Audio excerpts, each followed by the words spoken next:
प्रिय भक्तों, आज भाद्रपद के शुक्ल पक्ष की एकादशी है। इस दिन को पद्मा एकादशी या परिवर्तनी एकादशी भी कहा जाता है। इस दिन आषाढ़ मास से शेष शैया पर निद्रा मग्न भगवान विष्णु शयन करते हुए करवट बदलते हैं। इस एकादशी को वर्तमान एकादशी भी कहते हैं। इस एकादशी को भगवान के वामन अवतार का व्रत व पूजन किया जाता है। इस व्रत को करने से सभी प्रकार के अभीष्ट सिद्ध होते हैं। भगवान विष्णु के बौने रूप वामन अवतार की यह पूजा वाजपेयी यज्ञ के समान फल देने वाली, समस्त पापों को नष्ट करने वाली है। इस दिन लक्ष्मी जी का पूजन करना श्रेष्ठ है, क्योंकि देवताओं ने अपने राज्य को पुनः प्राप्त करने के लिए महालक्ष्मी का ही पूजन किया था। इस दिन व्रती को चाहिए कि वह प्रातः स्नान आदि से निवृत्त होकर भगवान वामन जी की प्रतिमा स्थापित करके मत्स्य, कुर्म, वराह आदि नामों का उच्चारण करते हुए गंध, पुष्प आदि से विधि पूर्वक पूजन करे। फिर दिन भर उपवास रखे और रात्रि में जागरण करे। दूसरे दिन पुनः पूजन करे तथा ब्राह्मणों को भोजन कराए व दान दे। तत्पश्चात स्वयं भोजन करके व्रत समाप्त करे। कथा को शुरू करने से पहले आपसे निवेदन है कि हमारे सहयोग के लिए कमेंट, लाइक, सब्सक्राइब और शेयर अवश्य करें। तो चलिए कथा को शुरू करते हैं। युधिष्ठिर कहने लगे कि हे भगवान, भाद्रपद शुक्ल एकादशी का क्या नाम है, इसकी विधि तथा इसका महात्म्य कृपया करके कहिए।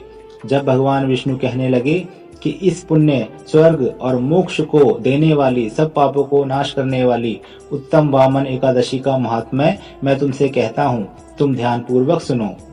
यह एकादशी जयंती एकादशी भी कहलाती है। इसका यज्ञ करने से वाजपेयी यज्ञ का फल मिलता है। पापियों के पाप नाश करने के लिए इससे बढ़कर कोई उपाय नहीं है।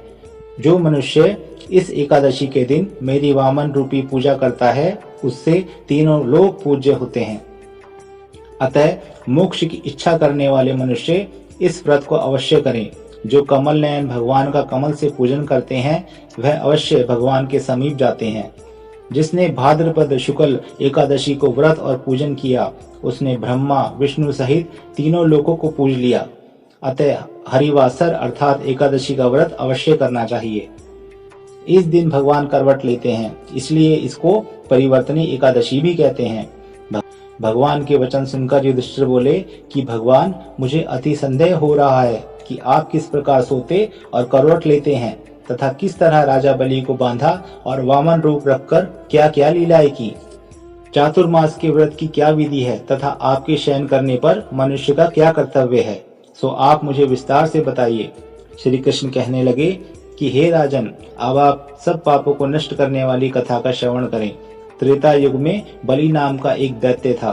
वह मेरा परम भक्त था। विविध प्रकार के वेद सूक्तों से मेरा पूजन किया करता था और नित्य ही ब्राह्मणों का पूजन तथा यज्ञ के आयोजन करता था। लेकिन इंद्र से द्वेष के कारण उसने इंद्रलोक तथा सभी देवताओं को जीत लिया। इस कारण सभी देवी देवता एकत्र होकर सोच विचार कर भगवान के पास गए। बृहस्पति सहित इंद्रादिक देवता प्रभु के निकट जाकर और नतमस्तक होकर वेद मंत्रों द्वारा भगवान का पूजन और स्तुति करने लगे। अतः मैंने वामन रूप धारण करके 5वां अवतार लिया और फिर अत्यंत तेजस्वी रूप से राजा बलि को जीत लिया। इतनी वार्ता सुनकर राजा युधिष्ठिर बोले कि हे जनार्दन, आपने वामन रूप धारण करके उस महाबली दैत्य को किस प्रकार जीता। श्री कृष्ण कहने लगे, मैंने बलि से 3 पग भूमि की याचना करते हुए कहा, ये मुझको 3 लोक के समान है और हे राजन, यह तुमको मुझे अवश्य देनी होगी।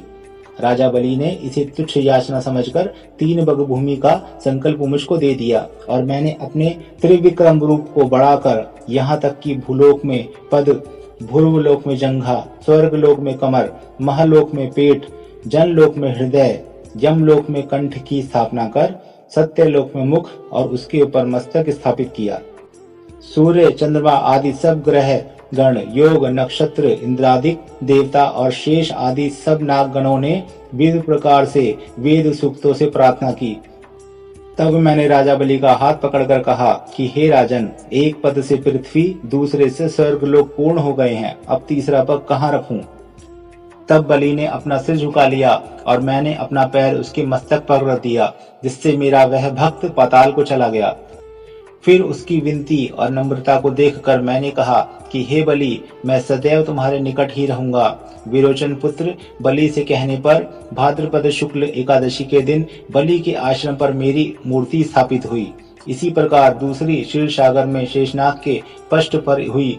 हे राजन, इस एकादशी को भगवान शयन करते हुए करवट लेते हैं, इसलिए तीनों लोकों के स्वामी भगवान विष्णु का उस दिन पूजन करना चाहिए।